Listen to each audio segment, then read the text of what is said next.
would race down a mountain doing 60 miles an hour on one ski? Who would hang from a steel cable that spans a 2,000-foot gorge? Who would try and outrun a Swiss avalanche?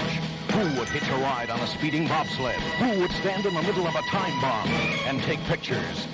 Who else but Duff Tyler?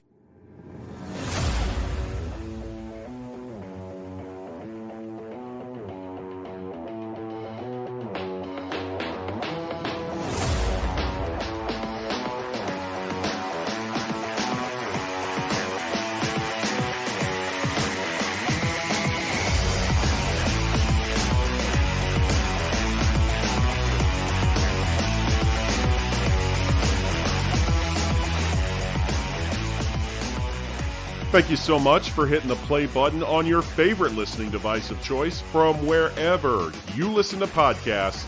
My name is Duff Tyler, and this is A Duff Said. Now, this week we are previewing a good OAA crossover matchup. Oxford out of the red.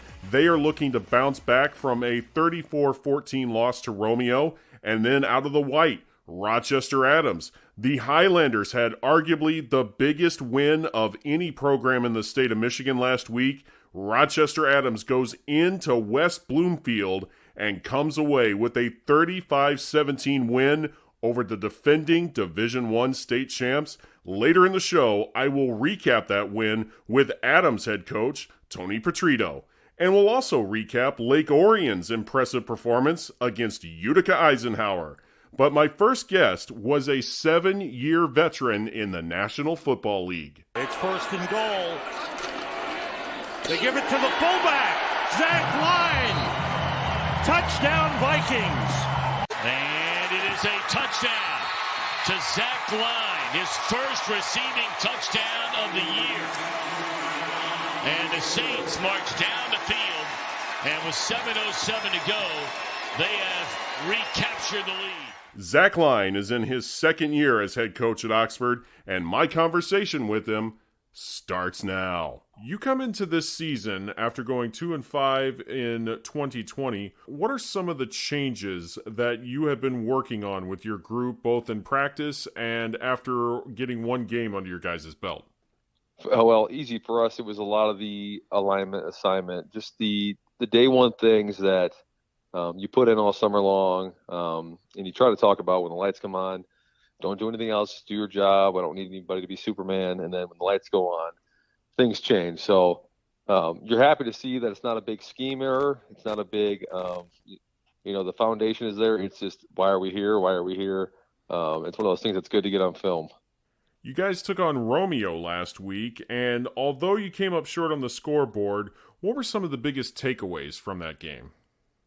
I left that game. We're 21-13, beginning of the third quarter. We had our extra point was blocked. So it's a good game up to that point. And then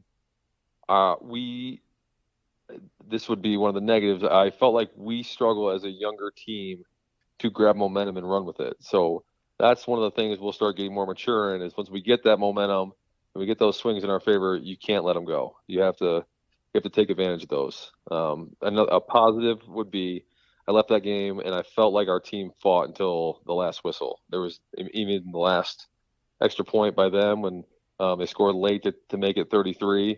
Everybody was down to 3-point, ready to go. So those are things you leave as a coach. You go, I'm upset with the minor details of the game that add up to be big ones, but I am happy with the effort. When you guys get back to practice and you've had a chance to digest what took place, what was kind of the attitudes and mindsets of the guys as you get ready for your next game? I think we do a good job on Saturdays of really diving into the key points of the game. I like to show why we won, why we lost, and that's not attacking one player or another. It's showing the momentum swings and how if you don't grab them, showing how turnovers affect the game. Just kind of talking where these ebb and flows in a game can either go in one favor or the other. And so we need to start changing that, thinking more football savvy and football smart on places and times of the game where we need to take advantage of certain situations. So, again, we got to that meeting and it was more of effort was there. Now you can see why we get on you about listening and walkthroughs, listening in meetings, and really locking in, being laser focused. So I felt like this week the attention to detail has been there. What was it like for you to see that they really had a chance to absorb what you guys were talking about and to kind of see them get a little jolt of confidence knowing that, it's just a few things here and there that we got to clean up? Yeah, I mean, I think they know. I mean, we left that game saying, could we have won that game? Yes. So I think that's what they needed was to get that first game. There's going to be mistakes. There's going to be errors. What I like is they're played as a team. They fought to the end, and nobody got on each other about this or that, or you need to do this, or there was none of that on the sideline. It was more of let's go. I think all of them until the end believed that we could win. So they have the right mindset. Now it's just let's be in the right spots. That game was really a good test for you guys, too. Romeo was a district finalist last year, so you got a really good test in week 1.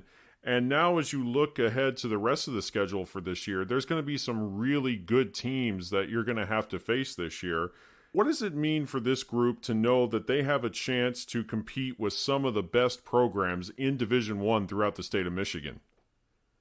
For sure. I mean, the OA Red is where it's at, in my opinion, in the state of Michigan. So I don't think any of these guys have ever backed down to a challenge, and this is the only place they want to be, and it's right where I want to be. So we're happy with the schedule for them and for us. It's every week. It's the biggest game all year because it's the next one. So we're not looking ahead to next week. We're just strictly on Romeo right now, and that's why we or on to Adams, because we try to wipe Romeo on Saturday. Everything that we need to correct is corrected. So once we come back out Monday, we're not dwelling on Romeo. But the attention to detail better be there, especially coming off of a loss and on mistakes that were, more of an attention to detail problem. So, I think this team competes hard, and we got a lot of guys that go both ways. We're never going to be the biggest team, but as long as we are, again, alignment, assignment, technique, sound, we have a good chance.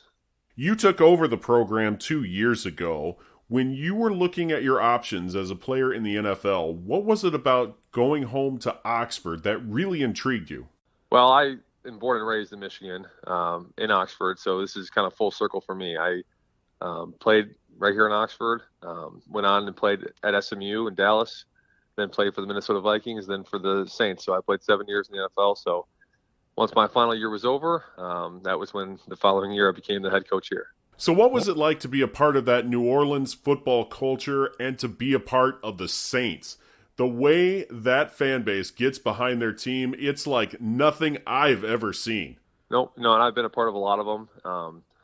So I would say when you're in Minnesota, it was kind of when you win, you're good. Everybody loves you. When you lose, it's the bandwagon effect. Whereas in New Orleans, even if you lost and got blown out, the fan base would blame it on the refs, and it was just it was a different culture than I was used to. It was funny though, because you always felt like they had your back no matter what. I would say the locker room was different there too. You get guys like Drew Brees and Ben Watson, and there's a million guys I could speak on, but they hold you to a higher standard. You feel like this guy trains at a level that I don't want to let him down by not training at that same level. So that's the culture we're trying to build. It's different in high school. When you try to get guys to buy into the best teams are led in the locker room, but they really are. So the sooner we can get that, where our locker room, our captains are actually being the leaders and actually leading by example. They don't need a coach constantly telling them that's wrong, that's right. That's when you become a better team, because everybody holds each other to a higher standard. And, that's not how we do it around here. Is, kind of what we always say is, if you're not living up to the Oxford standard of how we're doing things in the hallways, in the locker room, outside of the school, the guys on our team got to grab you and say, that's not how we do things. When you got the call and they were asking you to come be the head coach, what really interests you in wanting to take over the program? I've always loved Oxford. We bought a house here a couple of years before that, so we wanted to get our kids in the school district. So, I've always loved the schools here, the supporting staff. And I count the supporting staff as the parents that I grew up with, the teachers in the community, there's just people around, I feel like, that are supportive and guide your kids in the right path. And then obviously Bud Raleigh was here for a long, long time. So that is a name that I don't want to die, and I want to keep, his toughness and a lot of the things he instilled here in Oxford alive. What are some of your fondest memories of growing up in Oxford and getting to play football there? I guess I always just I just always went out and have fun, so, and Bud brought out a blue collar side of every kid he had. So Bud was a coach here, and that's kind of that's something that took me through my football career. I never flinched in the face of adversity, and so those are the kind of things that Oxford's kind of built on, because we're always a little bit undersized, a little bit, I'm never going to say outmanned, but we're always a smaller team that fights and scratches and claws until we'll win games. You know what? I'm kind of a neighbor to you guys. I'm just a few towns down in Orion Township, and I always enjoy coming to Oxford. You've got a great town. You guys have one of the best equestrian teams in all the state. They've built a legacy, and anytime I go there, my wife's always asking, when are you going to talk to the coaches over there at the equestrian team? And certainly they deserve it, and eventually I am going to talk to them. But I'm really thrilled to get a perspective from somebody who actually is from Oxford, because I honestly don't know too many people from the town. I haven't had a chance to really get to know my neighbors over there. What are some of the charms of Oxford, and what do people need to know about the town? As a football side of things, it's a one high school town. So everybody's coming out to the game on Friday nights, which is awesome. And obviously in a COVID year last year, it was weird, because there was nobody in the stands, and there was a lot of things that weren't the way you looked at the job coming into it, but I'm glad that we're finally back. We have the crowd, and the town's behind you. It's what you picture high school football being. So, the downtown obviously is beautiful, and so that's, I think, the things that we enjoy as a family is, you have the movie theater downtown, you have the ice cream shop, and it's got that small town feel, but it's not as small as it was when I was here, I guess. You guys got a chance to play in front of a packed house again. When you guys took the field on Friday night and you had all those fans cheering for you, what were those emotions like at that moment? Oh, it was electric. And, after we went through, we had a very good training camp. It was tough. Kids fought hard. And then for them to be rewarded with that type of entrance, and, they have the blow-up tunnel now, the Wildcat, the intro song. So everything that they could want, it was there on Friday night. And for some of these kids that are playing at a smaller college, after high school, and hopefully they do, this might have been a better entrance than I've ever had until I got to the NFL level. So Oxford's doing some things and taking care of their athletes in ways that not a lot of places do, even beyond the high school level. I'm excited to hear that. In fact, I'm going to have to make it out to some of your games just so I can be a part of this too. Now, who are some of the guys that you have coming back this year that were key contributors to your team last year? Well, I think, it starts with the quarterback, Brady Carpenter. He was a junior last year and started for us. And he's doing a good job of, leading his team. He's grown up a lot and learned how to be that in that captain position that he has this year. And a couple other guys. We have Tate Meir, another great captain of ours. And then Gavin Green is on the offensive line, and he's definitely the glue for the interior offense and defensive line. And so those are three guys just quick off my head that, I'll just name our captains, those three right there, that have done a great job and are returners for us. And we lean on to, get the team sparked up. Now, are there any new names that we should be looking for on the roster that you expect big things out of? Well, I think game one, we kind of knew going in that John Asciutto, one of our receivers, was an athlete and could do some special things on the football field. And he did a good job of showing that both offensively and defensively. And then our other running back, Sal Vaccaro, has done a really good job at running back. So we definitely have the athletes this year. And we're giving a lot of guys opportunities to see the field and different personnel packages, and giving them chances to have success. When you look at what you've got in front of you for the rest of the season, what are some things that you see as some of the toughest challenges that you guys are going to be facing this year? I've learned over the time. I remember when I got to my first training camp as a rookie, one of the vets told me, do not look at the full calendar, because you'll burn out a training camp, before you even get to the second week, because you're going to look at it and see that you're in full pads for 12 straight days. So I've never done that. And now that I'm at this level and coaching, I couldn't even tell you who we have next week. I'm sure our other coaches could, and that's the way I'm trying to get this team to be, is if you look at the whole schedule, it looks tough. But if we just focus on, boom, Adams, what are we doing? What are they doing on special teams? What are they doing on offense? What are they doing on defense? And that's all we care about. Saturday, we'll clear it. We'll right on to whoever's next. So I guess that's a tough one for me to answer, because I really don't. I don't look ahead. All the film I'm watching this week is Adams, Adams, Adams. What are some other lessons that you took as a player in the NFL that you're bringing to these kids now in Oxford? Well, I think for me, it's just work ethic. Because no matter what you do in life, if you don't give everything you've got when you're practicing that, or preparing for an event or a job interview, or just say you're dating and you're preparing for marriage, if you're doing the wrong things in that frame of your life with your then girlfriend, what are you going to be as a husband? So to me, we can't go to practice and take care of each other, or however you want to say that, and expect that those techniques are going to work in the game. So everybody's got to be going full go, or else we're never going to know what we have in the game. And to be honest, when I was an athlete, if I didn't give 100% in practice, and by the time I was done with that practice session, if I wasn't completely tired, I would be nervous for that game, because I don't know if I'm prepared. So I have to know in my mind that I'm preparing more than that linebacker that I'm going to go against. How did you go from Zach Line, the player in the NFL, to Zach Line, the head coach? What was that transition like? Well, my final year playing, I knew that was going to be my last year. The year before my 7th year, I was ready to retire, and I was just on the fence, wavering back and forth. And both my wife and my dad and other people were like, just give it one more go, a victory lap. And I did, and I'm glad I did. It was the best season I had. If I could look back, I wish I played every season like that, because I wasn't worried. I wasn't worried about cuts. I wasn't worried about anything else. My cup was fully poured into that season, having fun, playing loose, playing physical, and it was the best season I had. Near the end, I heard about the job opening in Oxford and said, why not? I actually mentioned it to my wife, saying just kind of, hey, I heard that the job opening's in Oxford. And then she was like, well, you should take that. So it was kind of her pushing me, saying, if that's what you're interested in. And I always knew at some point I wanted to come back to Oxford and coach. And it just so happened that my final year playing, there was an opening. So I felt like it was a smooth transition. And I feel like it's harder to get away from the game and then come back and learn everything than it is to have everything and then slide right into that role.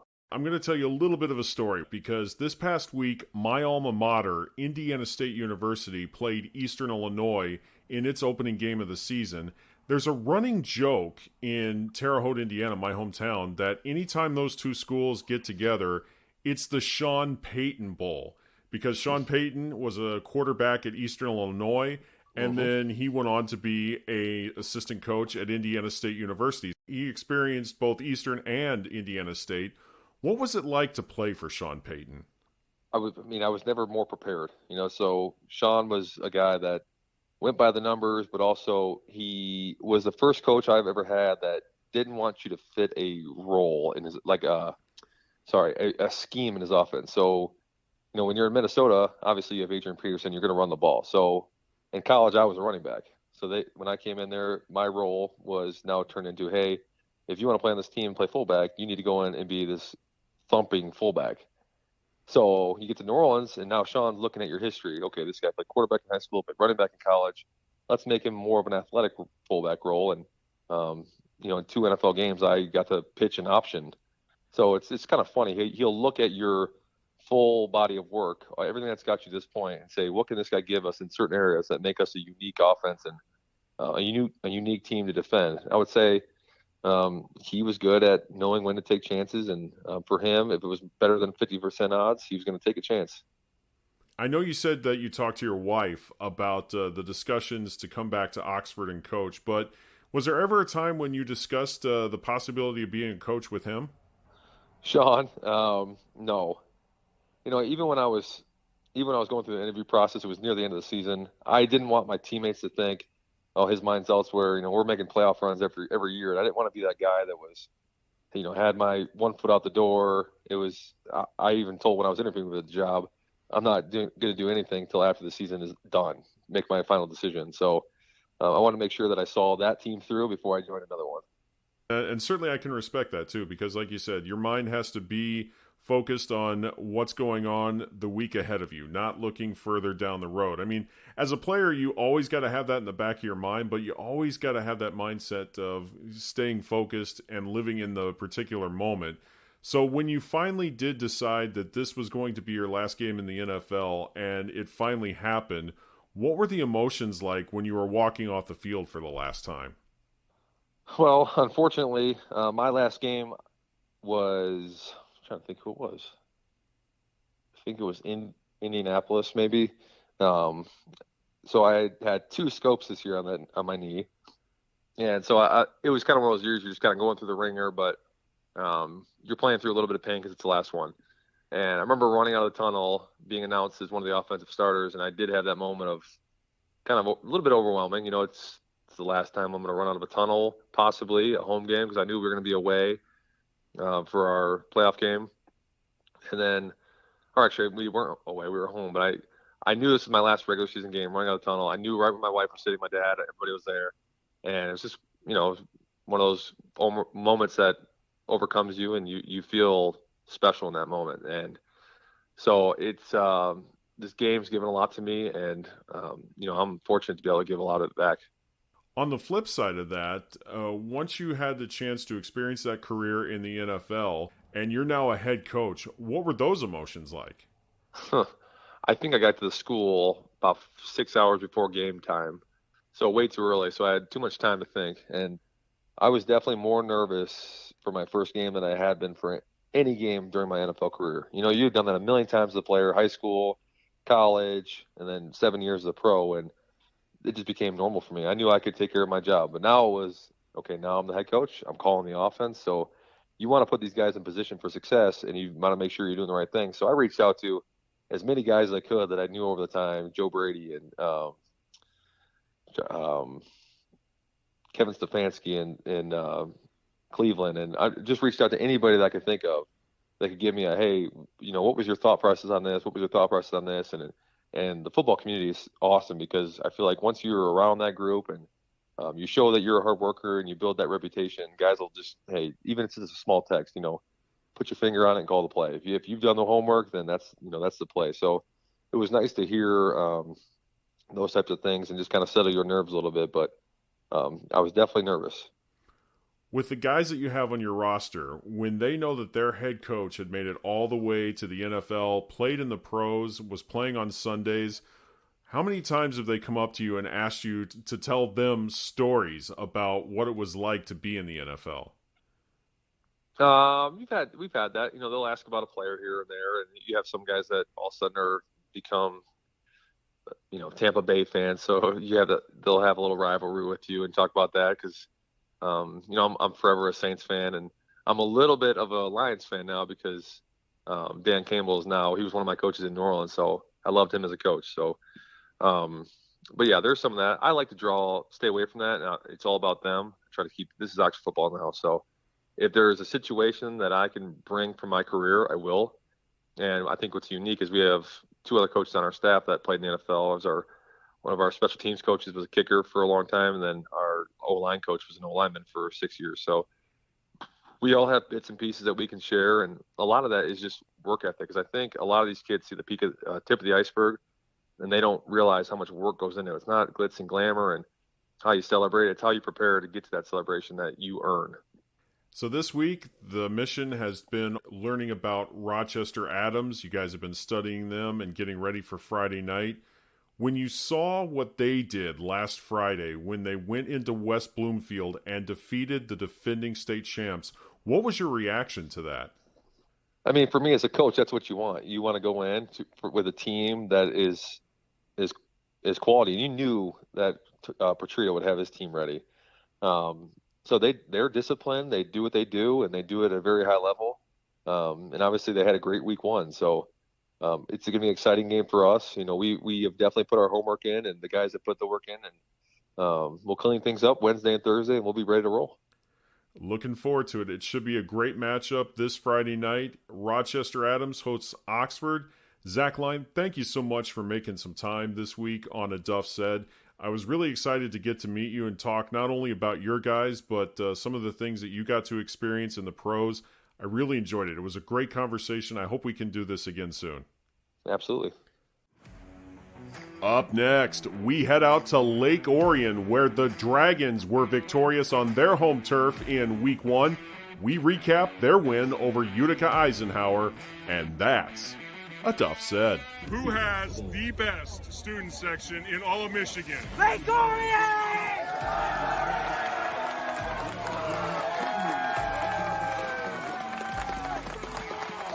Who has the best cheerleaders in all of Michigan?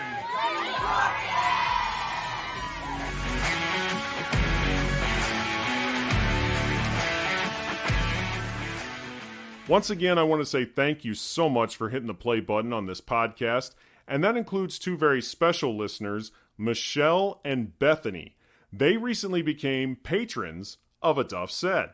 Now, for as little as $2 a month, or $24 a year, you can help this show to continue to grow and provide the content that you enjoy. And if you become a patron of A Duff Said, we have got a lot of great gifts in store for you. We've got bumper stickers, we've got t-shirts.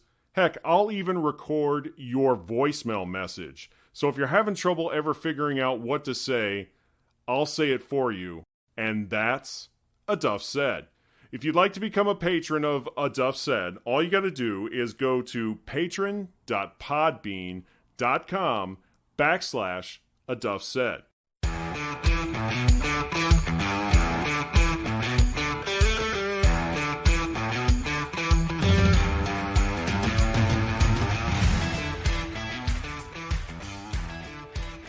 What does it mean to go 1-0? Oh, 1-0? I mean, of course, to get the first win, it's big, but we still got 8 more games, and then we got playoffs after that. So 1-0, it feels good right now, but we got to keep working.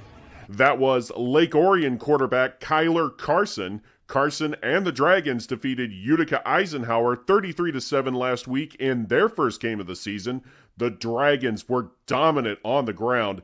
They rushed for 342 yards. Sophomore Billy Roberson had 153 of those yards on the ground in his varsity debut. Ball control and time of possession played a huge factor on this night for Lake Orion. Already leading 20-7 in the third quarter, Lake Orion had a 9-minute drive capped off by a Jacob Lee field goal. It was fun because I was thinking about that at the time, that in the years past, it's felt like we've been on the receiving end of those drives in some big games, and it was nice to be on the other end of it this time. The Dragons will be back in action this Friday night, but they'll be on the road when they travel to North Farmington. Now, if you would like to see highlights, or as I like to call them, Duff Lights of this past week's win over Utica Eisenhower, just head to my webpage, aduffsaid.com. Be sure to click on the video tab in the Duff Lights section on the main page of my website.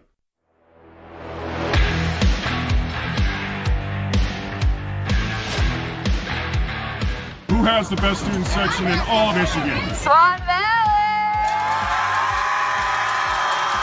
Who has the best student section in Michigan? Who has the best cheerleaders in all of Michigan?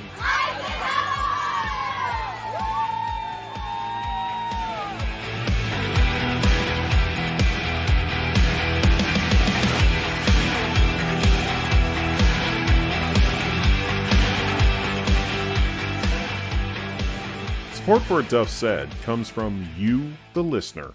It also comes from people like Bethany and Michelle, who recently became patrons of this podcast. And you can too. For as little as $2 a month or $24 a year, you can help A Duff Said continue to grow and continue to provide the great content that you've come to expect from me each week. And if you're a patron, you get access to exclusive content that sometimes doesn't make it into the show. So just go to patron.podbean.com/A Duff Said.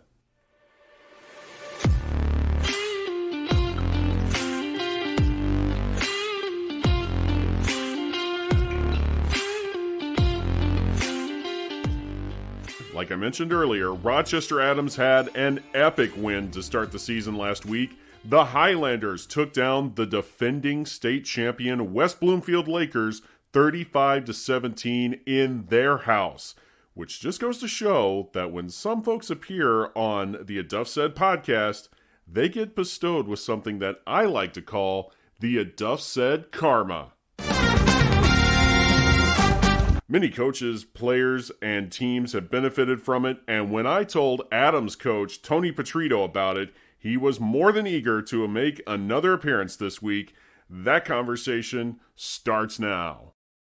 What was the mood like going into the game Friday night? Because you knew you had a really big test in front of you guys, and it was going to be a huge atmosphere taking on the defending state champs. What was the mindset as you guys stepped off the bus Friday night? Surprisingly, I was really pleased. Our kids had real quiet confidence about them.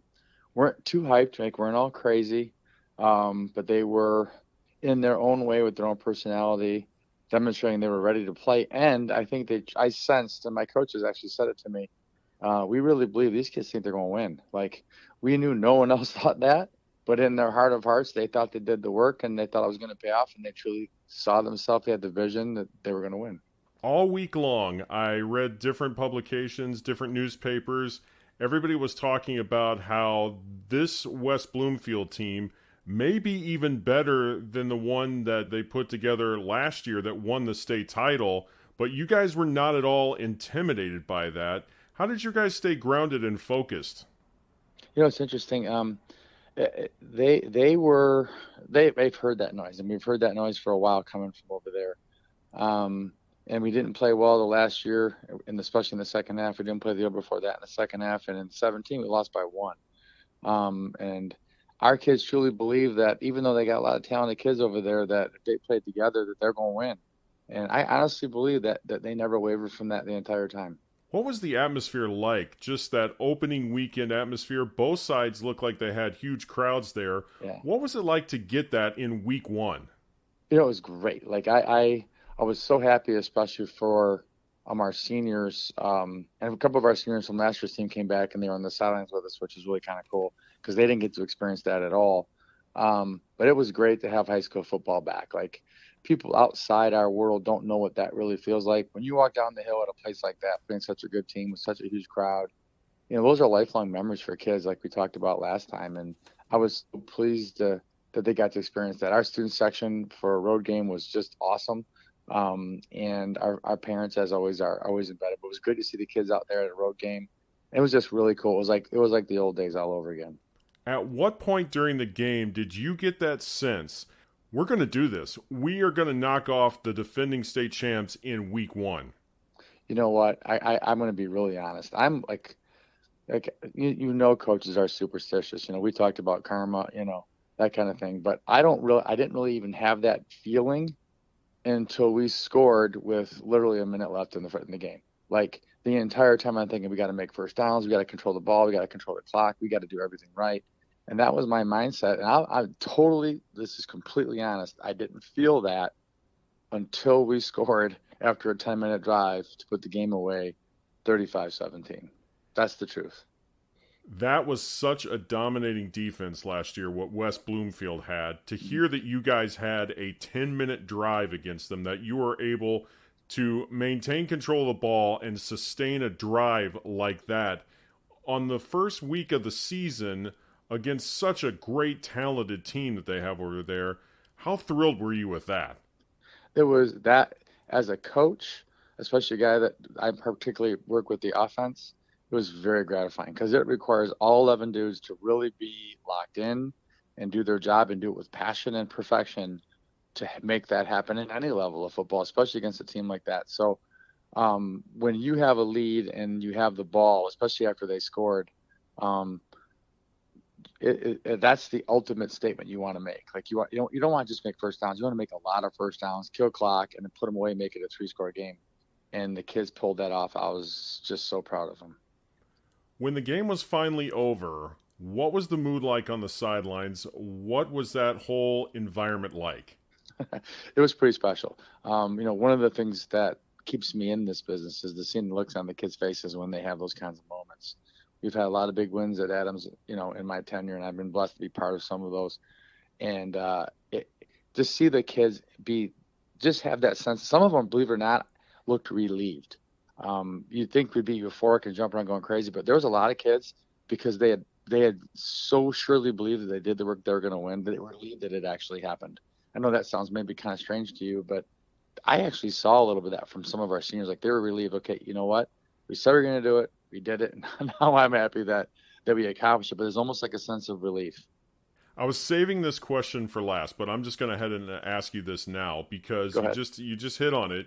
You know, you've had a lot of big wins in your time at Rochester Adams. You've been there since 2003. You won a state championship. But where does this particular win rank amongst all the big wins that you've had with the Highlanders? You know, because it's the first week of the season, I can't put it way up there because we've had some big wins, you know, going to the finals and making it to the semis 3 of the first 4 years I was there, you know, beating Brother Rice in front of 10,000 people in our home stadium and in a game where we scored with a minute left to take the lead. Those kinds of, I mean, there's some huge games in the playoffs that really resonate with me. Some wins against our rivals, coming back from 2 touchdowns down to beat Clarkston a couple years ago. Like there's a few that really stand out. This one's really gratifying because nobody thought we were going to do it. It's special. It's great. I wouldn't put it up there maybe in the top 5, but it's definitely a pretty good one. There's one reason why I feel like you got a bit of a rub there, and that is because, and I was telling you about this over the weekend, there's been a lot of coaches and teams that I've talked about or players that I've interviewed on this show since I started this in 2019 that have gotten a little bit of karma from being on the show. And I didn't know who was going to benefit from it because I had both you and Coach Grice on the show. It's like, okay, well, who's going to get the Duff Said karma in this one? And when it comes to the Duff Said karma, I interviewed a kicker a couple years ago who went on to go and kick the game-winning field goal right after I talked to him. I interviewed the head coach over at Lance Cruz. They had such a run of bad luck for a number of years. But I had their coach and a few of their players on. They went and knocked off a big team in their conference. But in terms of the size of this win that you guys had against a really good West Bloomfield program, I think you got probably the biggest a Duff Said karma rub out of all of them. I'll take it. You hedged your bet by interviewing both of us, but I'll take it, man. You guys, you got the job done. You know, you were talking about how guys were really subdued, but was there a celebration afterwards? Or was it just a matter of just saying a few words and that was it? Yeah, you know, it's interesting. It's like we have this mantra at Adams, like not too high, not too low, or especially early in the season or even through the playoffs because you have to get ready to go to work the next day.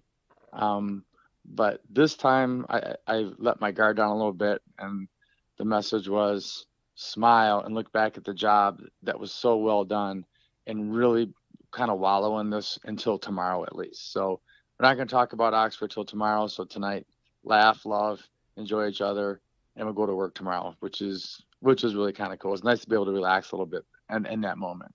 Did you get a Gatorade shower? I did not, thank goodness. Were you expecting by the it? way, they did get Parker. They got Parker. I think he had more to do with our win than I did, that's for sure. So well, they then gave it Parker rightfully went to him. Yeah, they gave him the old ice water bath. You can't do Gatorade showers in high school fields because the turf stains. So you got to do water. At least he got something out of that, and he's going to remember that for a long time. A lot of your guys are going to remember that. This is a win that you guys are probably going to be looking back on years from now and saying that, you know, a team that won a state title, nobody gave us a chance, and yet we got the job done. When ultimately the time comes when you look back at the program, what's it going to be like to know that you were able to give kids a moment like that? You know, it's like, to be honest with you, I'm going to flip you on that one a little bit. I'm so appreciative that they gave me that moment because I honestly say those kids gave that moment back to our staff because, you know, when they're between the white lines, we're not with them. And they're the ones that executed and did everything at a high level for a week 1 game that gave our coaching staff the victories. So I'm the one that's truly appreciative. As the saying goes, Coach, championships are not won in week 1, and you don't lose a championship really in week 1 in high school football. And this can go a number of different ways. I mean, obviously West Bloomfield, they had a loss last year against Clarkston, and then after that, nobody was really able to touch them the rest of the year, and they won a state title. So when you look at what's ahead of you moving forward now, what is the mindset and what's kind of the mission moving forward now that you've gotten such a big win in the win column? Most definitely going back to work and getting better. That has to be our mindset, and we're going to do that. Like we have great respect for Oxford. We know them really well. I know several of their coaches that used to be on our staff, so they know what we do. It's a huge challenge. So we're grounded. We are not too high from our win, and we know we have to get better every week if we're going to be successful in our conference. We talked about it last week. You had a very special moment prior to this game, and that is you celebrated your anniversary with your wife. I myself am going to be celebrating my 11th anniversary with my wife this weekend. And we were talking last week. We were watching College Game Day on ESPN, and she was trying to show off a little bit of her football knowledge. And she said, "Aren't you proud of me?" And I was like, "Of course. It's always nice whenever you can drop your knowledge on football on me. I always love that. It's such a great feeling to know that I've kind of taught her the game a little bit, because when we first met, she knew nothing about football. And so I've gotten a chance to teach her a little bit. And then it got me thinking, after she said the following. She said, "You know what? It took me a lot of years to build up this football knowledge. And it dawned on me that it takes all of us a long time, especially as coaches, to build up that knowledge of football. You never really stop learning. Is there really ever a moment where you think you know it all, or do you always consider yourself a student of the game, even though you're a coach?" You know, that is the bottom line to being I think, good at anything in your life. I don't care what you do, teacher, coach, work for a bank, whatever you do. The second you stop trying to get better and learning from both younger and older than you, you're done. Like, it's time to get out. So I have great assistant coaches. My son was on the sidelines for the first time with me after finishing his career playing at Central, and he helped call some of those plays. Like, I listen to my guys. They help in so many ways, and I learn every day. Like that, if it's not that case, then I need to step down and be done. You know what? I had no idea your son was on the staff. And he played at Central. That's awesome. You are talking to someone who lives in a Central house, so fire up chips. There you go. And as always, best of luck to you guys this Friday night against Oxford. It's going to be a great game. Thank you so much again for making the time, and congratulations on a great opening week win. Thanks, Duff, and thanks for the karma. Anytime.